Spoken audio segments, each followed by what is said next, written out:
विश्व आदिवासी दिवस एक्चुअली में यूएनओ द्वारा हमको एक त्योहार के रूप में दिया है और हम हमारी संस्कृति, रोजगार, शिक्षा और इन सारी चीज़ों को जल, जंगल, जमीन इसके लिए हमको दिया है। लेकिन कई साथी समझ नहीं रहे हैं, इसलिए वो डीजे के साथ नाच गान कर रहे हैं। लेकिन एक्चुअली में हम सरकार को हमारी समस्या को ज्ञापन द्वारा दें, उसके लिए ये हमारा दिन हुआ था। क्योंकि यूएनओ में एक चीज़ हुआ था जहाँ 400 हमारे कार्यकर्ता बैठे थे, उनमें सभी तरह के लोग थे।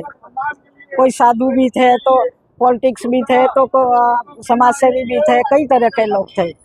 लेकिन उन्होंने ये बात रखी कि भाई हम आदिवासी लोग सबसे मूल हैं, तो फिर हमको क्यों नहीं स्थान दिया जा रहा है। तो उन्होंने कहा और आगे वालों ने स्वीकार किया, तब जाके हमारा ये 9 अगस्त एक प्रस्तावित हुआ। और यहाँ तक कि वहाँ आदिवासी कोई जानता भी नहीं था। यानी मैं 2017 में यूएनओ गई, तब भी मुझसे ये पूछा गया कि आदिवासी कैसे होते हैं, तो मैंने यही कहा कि मुझे देख लो, आदिवासी ऐसे होते हैं। तो ये एक पूरा माहौल को क्लियर करने में हमारे ही बुजुर्गों ने बहुत ज़्यादा संघर्ष किया है, इसलिए हम लोग ये आदिवासी दिवस मनाते हैं। सबसे शिक्षा के अभाव भी है, आर्थिक अभाव भी है और कई तरह के अभाव हैं। रोजगार नहीं है, जमीनें छीनी जा रही है, वो कई चीज़ें हैं। लेकिन यही है कि हम सरकार से बार बार रिक्वेस्ट करते हैं, पर अनसुना कर दिया जाता है, जिसकी वजह से हम लोग काफ़ी परेशान हैं।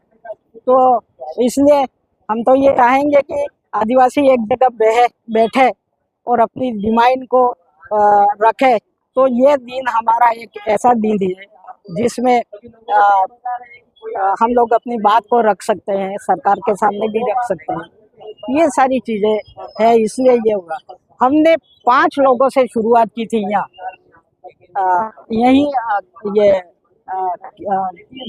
भवन में यहाँ। तो 5 लोगों ने पहले मनाया था, धीरे धीरे ये बहुत बढ़ गया और आज इस रूप में है। आज हर अपने अपने पंचायतों पे है, गांव में है, सभी जगह मना रहे हैं। सवाल ये बन रहा है कि आज जो युवा है वो नशे की तरफ बढ़ रहा है और शिक्षा से दूर हो रहा है। इस बात को समझा के देखने के लिए क्या प्रयास करेंगे? ऐसा नहीं है, लोग पढ़ रहे हैं, पढ़ने के बाद में समझ रहे हैं। नशा आज की राजनीति ने सिखाया है। वोट चाहिए तो वो सीधा उसको नशा करवाएंगे वोट लेने के लिए। तो उनकी परंपरा नहीं है ये नशा करने की। लेकिन यहाँ जो अभी हो रहा है वो पूरी राजनीति ने खराब किया है। साधना मीणा, मैं आदिवासी एकता परिषद में राष्ट्रीय अध्यक्ष मंडल में हूँ।